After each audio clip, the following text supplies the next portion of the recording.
Hello everyone, welcome back to the Stitches in STEM YouTube channel. My name is Michaela, I am a knitter from Dublin, Ireland, and in this episode we are going to talk about my highs and lows of 2024 in knitting.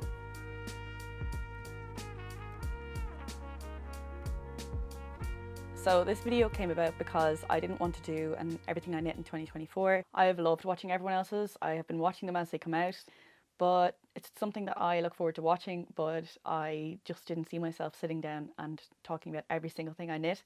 It just would have taken too long, and I was also trying to tease out why I didn't want to do it. Like, yes, it would take some time, but so did recording these episodes, and I couldn't figure out why I was so averse to filming and everything I knit. And I kind of realised that a lot of the things that I knit were, I just don't think, notable enough to talk about. So I did a lot of baby gift knits, I did some vanilla socks, and I did, what else did I do? I did a lot of stash busting projects that I enjoyed just for the purpose of getting the yarn out of stash and not necessarily for the knitting experience or for having the finished product in my wardrobe. So I just didn't want to talk about those. So then I thought, why don't I talk about the things that I do want to talk about, because this is my channel and I can talk about what I want to talk about. So I decided to talk about the projects that I really enjoyed. Then I thought, why not? Why stop there? Why not talk about the yarns that I really enjoyed, any new yarns that I found that I really enjoyed, any moments that I was proud of, any new techniques that I learned that I was really proud of, any notable knitting moments like events or festivals or things like that. And then I thought, if I include all of those highs of 2024, I have to include the lows as well. So I thought I'd also have to include my knitting flops. And before you get too excited, I don't have a lot, or I might not even have any of those. So I'm basing my definition of flop off of expectations. So if there was something that didn't meet my expectation, essentially it was a flop.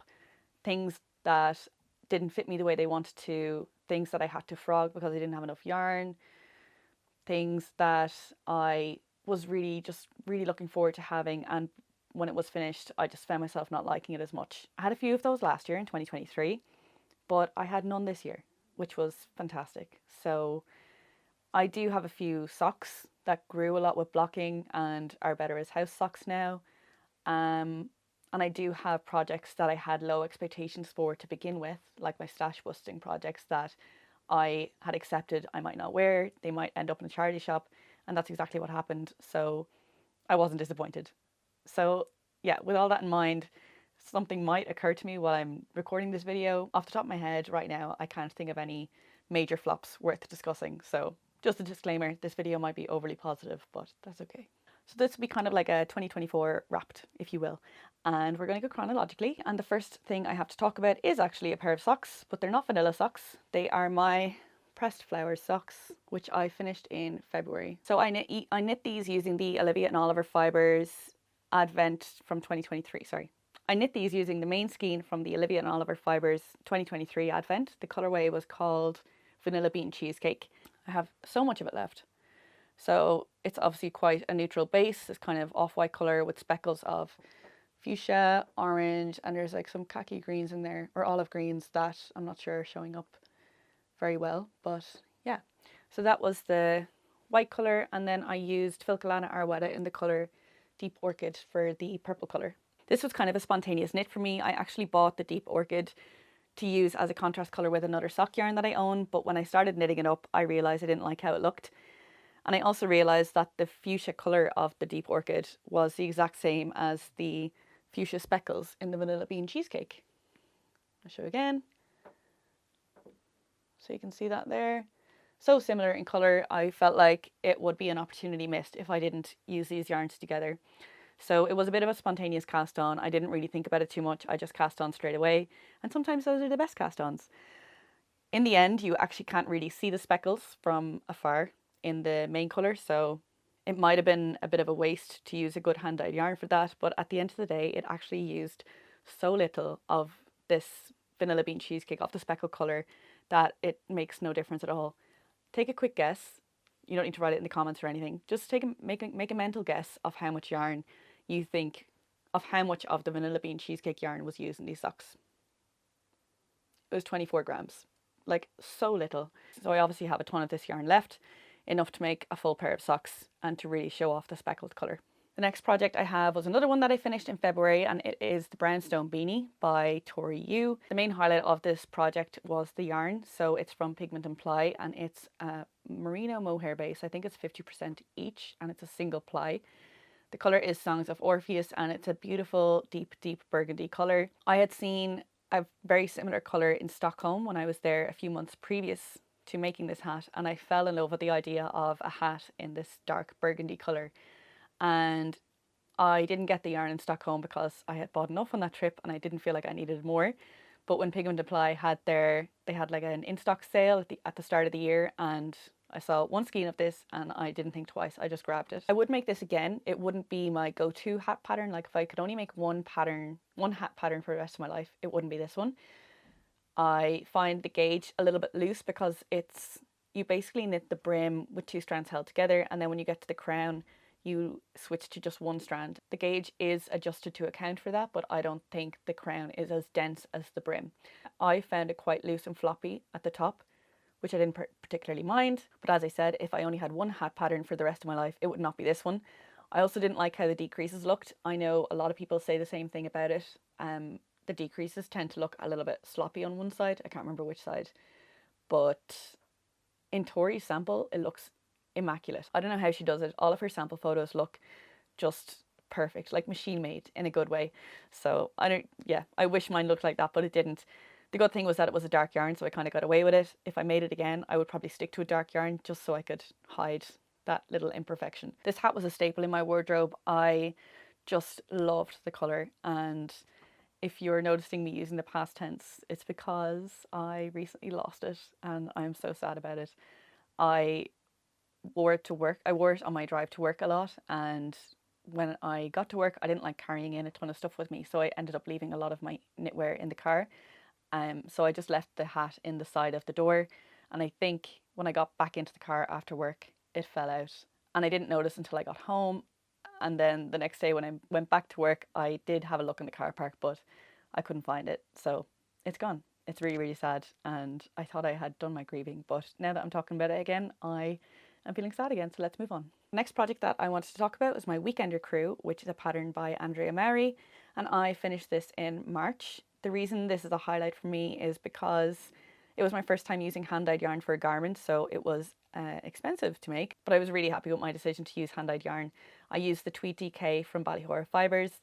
It was incredibly soft. I loved working with it. I had absolutely no regrets about purchasing the yarn to make this project. I also love the photos that I got on this jumper. It was a lovely day on the beach and I got photos with my dog and things like that. So yeah, I just have like fond memories of this jumper. Another reason I love this project was because it encouraged me to learn a new skill. So I wasn't happy with the sleeves. They were too tight, as is the case with a lot of Andrea Mari patterns. So I ended up calculating my own rate of decreases for the sleeves, which seems easy now, but looking back at the time, I found it incredibly daunting and I didn't trust myself enough to do it correctly, but it worked out really well. And it worked out so well, and I was so proud of myself that I wanted to tell someone about it. And no one in my life at the time probably would have appreciated it, so I started a YouTube channel to talk about it, and that's another reason why it's a highlight. So yeah, it's a very special project all round. It just had a lot of good things associated with it. That brings me to my next point, which was that in March I started this YouTube channel. So that was obviously a huge highlight of the year. I was so nervous recording that first video. I think I recorded it 3 times. By the third time I recorded it, by the time I got footage I was happy with. The finished objects that I wanted to talk about were not really finished objects anymore because I'd finished them so long ago prior to filming. So yeah, it was a bit of a mess, and I like to think I've improved at my filming and editing. I like to think that it takes me less time now than it did. It definitely takes me less time now. It still takes a lot of time, but at the time, the first time I edited that video, I really thought this is not going to work. I'm not going to be able to dedicate this amount of time to doing this every 2 or 3 weeks or whatever it was. So I'm really glad I did manage to get better at filming and editing, and because it just wouldn't have been sustainable at the rate that it took me to put out a video. So I just want to take a quick moment as well to thank you all for being here, for watching these videos, for every like, for every comment. Even if you watch a video for a few minutes and then leave, like every little bit of support has meant the world to me over the last few months. So thank you so much from the bottom of my heart. It's just been such a joy to be able to share all of my knits with you guys. And now we've got the soppy part out of the way, we'll move on. The next project I have to talk about is my Rainbow 10 socks, which is a pattern by Yuka. And these are looking like a bit of a sorry state, but that's because they're well worn and well loved. This yarn was special because I bought it in Japan. It was a sock set, but it had a 50-gram main skein and 4 of these 20-gram mini skeins. And the pattern that went with it was these Rainbow 10 socks by Yuka. So the yarn and the pattern went hand in hand. And I decided that these were going to be my magnum opus. I'm sorry, I know I keep doing like this and like not actually showing the socks. I intended for these to be my magnum. I'm just going to hold them here.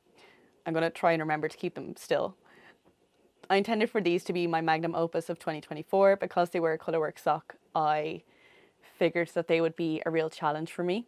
But they were so much, I don't want to say easier because they were definitely still a challenge, but the knitting experience was a lot smoother than I expected, let's say. Like I didn't have to frog. They fit me at every step, so I tried them on a lot to make sure that the floats were loose enough, and they fit really, really well. And I was just really surprised at how smooth the whole thing was. It was definitely, as I say, a challenge in terms of managing my tension, managing my floats. Like all of those were new techniques that I learned, but overall, I think these took me like 3 weeks to make, which I had expected them to take about 6 weeks, to be honest. So I felt a bit like, I don't know if I can call these my magnum opus anymore because they weren't really as difficult as I thought they would be. So yeah, and I don't consider them my magnum opus of 2024. You probably know what my magnum opus of 2024 is if you watched any of my videos, and we'll get to that. The next project I'm going to talk about is my T number 1. I'm going to put a photo here. I don't know where it is right now, so I hope the photo is sufficient. I fell in love with this pattern in 2023. I had a vision for it. I wanted it in dark green, and I wanted to use the yarn that was stated in the pattern, which is Gepard yarn, wild and soft, held together with their cashmere lace. And they do have a dark green in both of those, but I couldn't find both from the one shop, and I didn't want to buy one if I ended up not being able to buy the other. And I also didn't want to buy them from 2 different shops because I would have had to buy them from overseas, and I didn't want to have to pay shipping for 2 different shops because it was expensive. So I was getting a bit frustrated, but my expectations were probably a little bit too high. I did have the trip to Stockholm that I already mentioned, and I had a look out for yarn there. And again, I found like wild and soft in one shop in the dark green, and I found cashmere lace in another shop but not in the dark green. And I ended up settling for Suic Whisper Lace, which I got from Hobby, which is very similar in composition to wild and soft. It's a wool and silk blend, and I held it together with Isair Alpaca 1.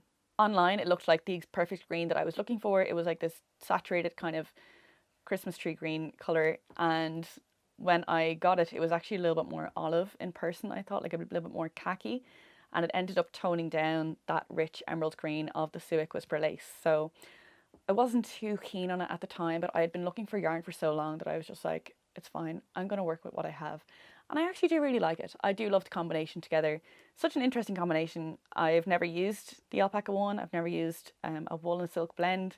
And together they just made a really nice drape of a fabric. The reason that it's a highlight for me is that I just had a lot of fun with the saddle shoulder construction. And I also challenged myself to find an efficient way to work the yoke section and limit the amount of ends you have to weave in.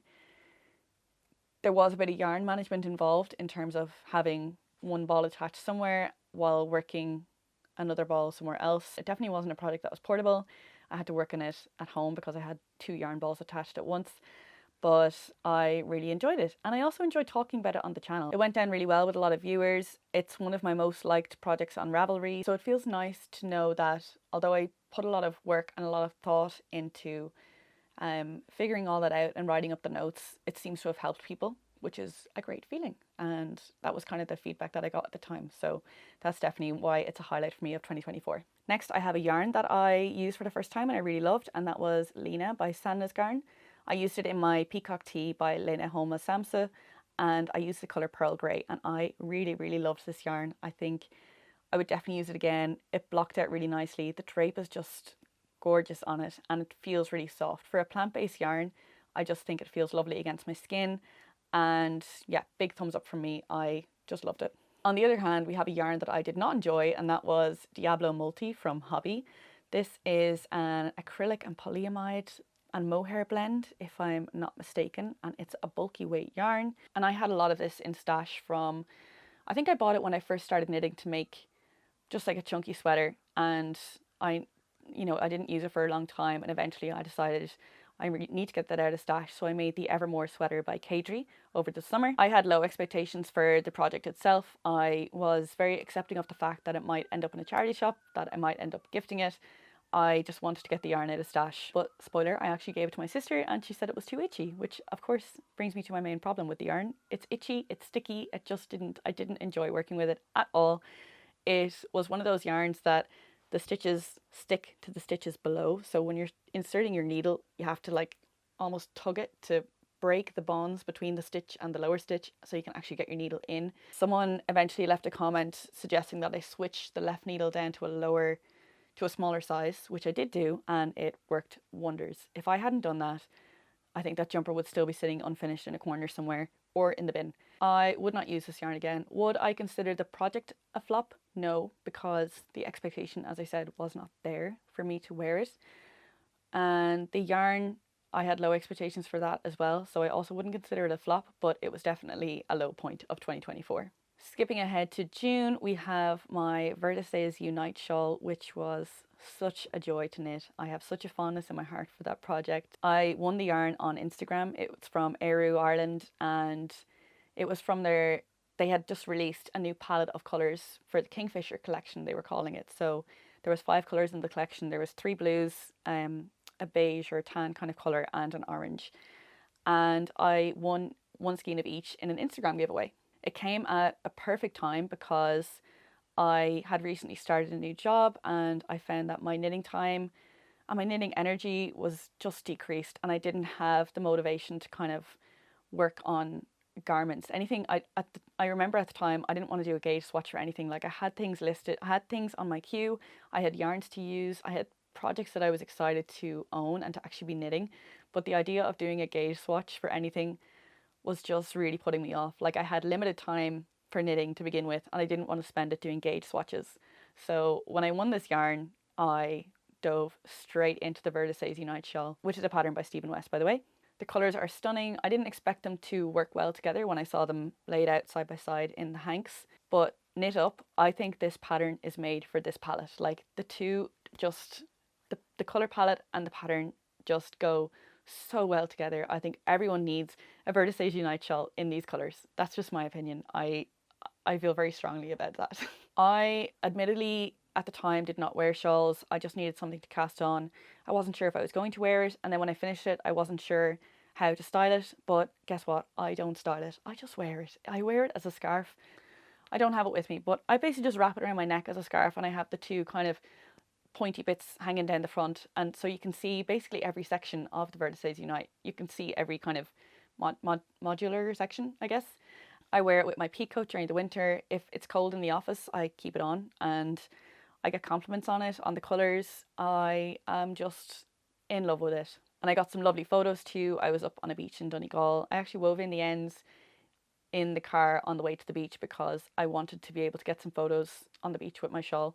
And I did, and they turned out really well. I said at the time that this was my favourite project, but I also said that that might be like a recency bias kind of thing, that, you know, I acknowledge that my mind might change throughout the year.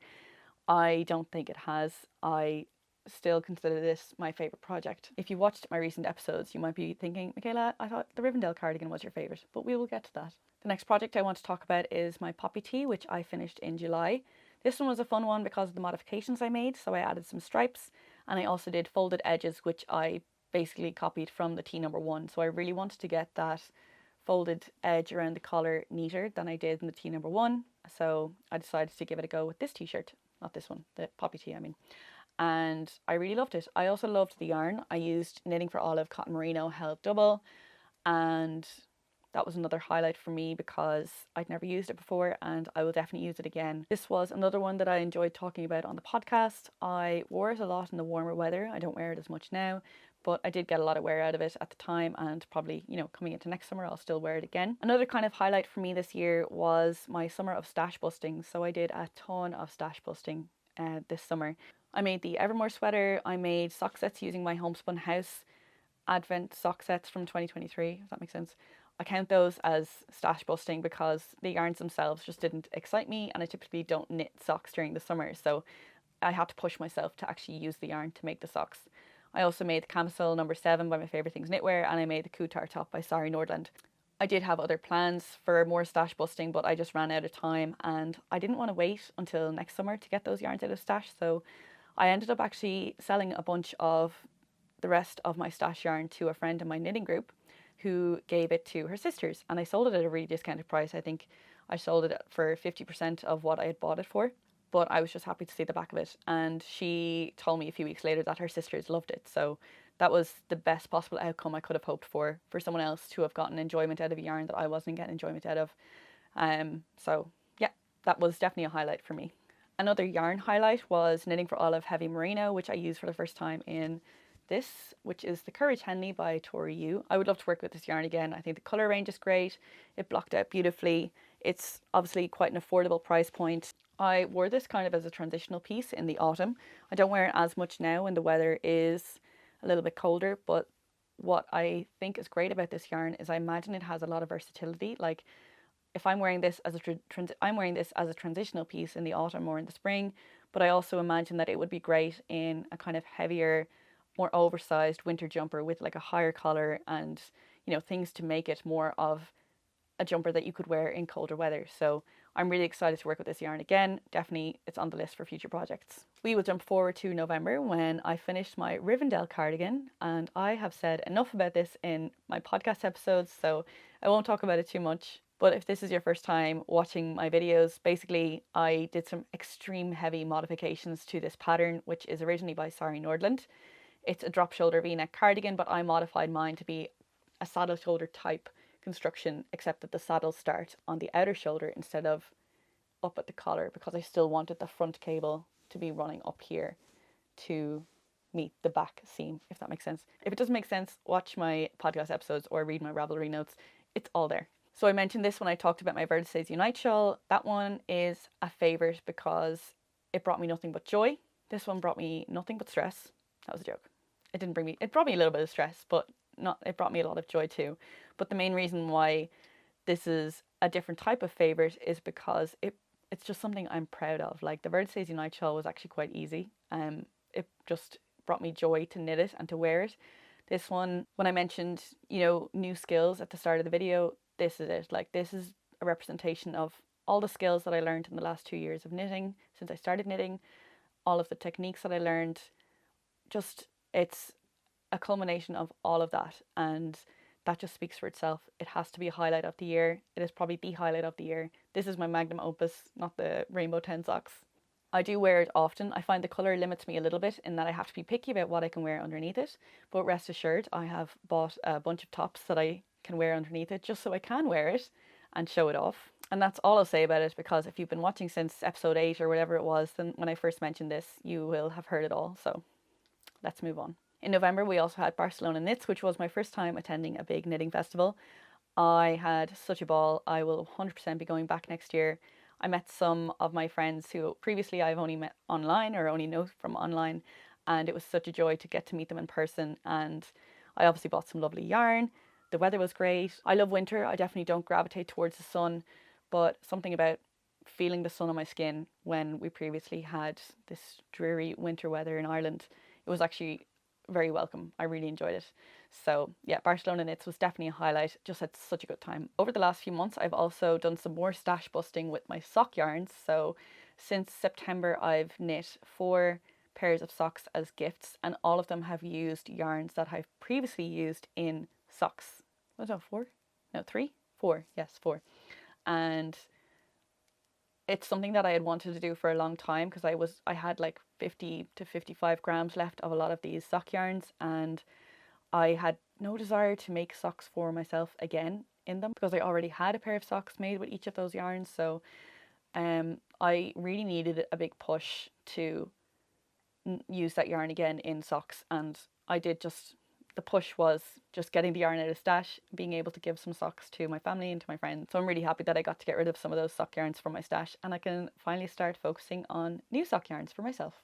Another major highlight for me this year was the collaborations that I did with some Irish yarn companies. I know collabs can be an awkward subject for some to talk about, but I do have to acknowledge what a joy it's been to be able to support two Irish businesses. That's Eru Ireland and Ballyhora Fibres. During the year, they have both very, very kindly shared their product with me to try and to show you guys. I've always talked about my love of supporting Irish businesses. I think it's really important to support local. I wouldn't just blindly support a business, Irish or not, if I didn't agree with their values, if I didn't feel like I could stand behind their product. And I can confidently say that these two companies are two that we can feel proud to have representing our little island in the yarn space. And I'm so lucky to have been able to work with them this year, so that was definitely a highlight. Okay, we have one major flop that I can't believe I didn't think of at the start of the video. Basically, my one goal for the year failed. My goal was to have a net negative in stash, so more yarn out than yarn in. Last year I also failed. I think I failed by like 90 grams or maybe a little bit more. This year I haven't added it up, but I would guess that it's around 600 grams I failed by. So I failed by less, but I still failed, so not ideal. At the end of the day, I used a ton of stash yarn this year, definitely more than last year, so I'm really proud about that. And I don't think I have any major kind of jumper quantities or any sock yarns that are over a year old, so that's also pretty good. I don't have like really old stash yarn that's just sitting there. So I'm going to take that as a win, and hopefully next year, third time lucky, I'll be able to achieve my goal of having net negative in stash yarn.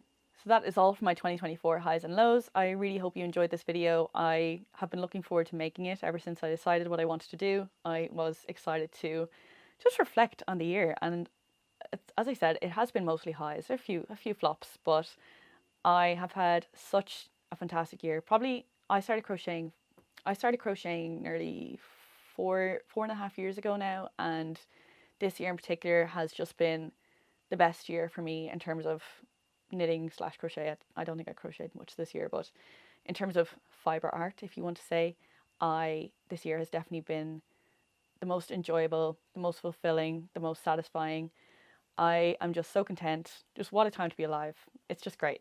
Life's great, and I hope to share some of that joy with you guys. So if you enjoy this video, please do give it a thumbs up. If you're not subscribed to the channel, I do regular podcast videos every 2-3 weeks or so. So if you'd like to see more, please do consider hitting the subscribe button as well.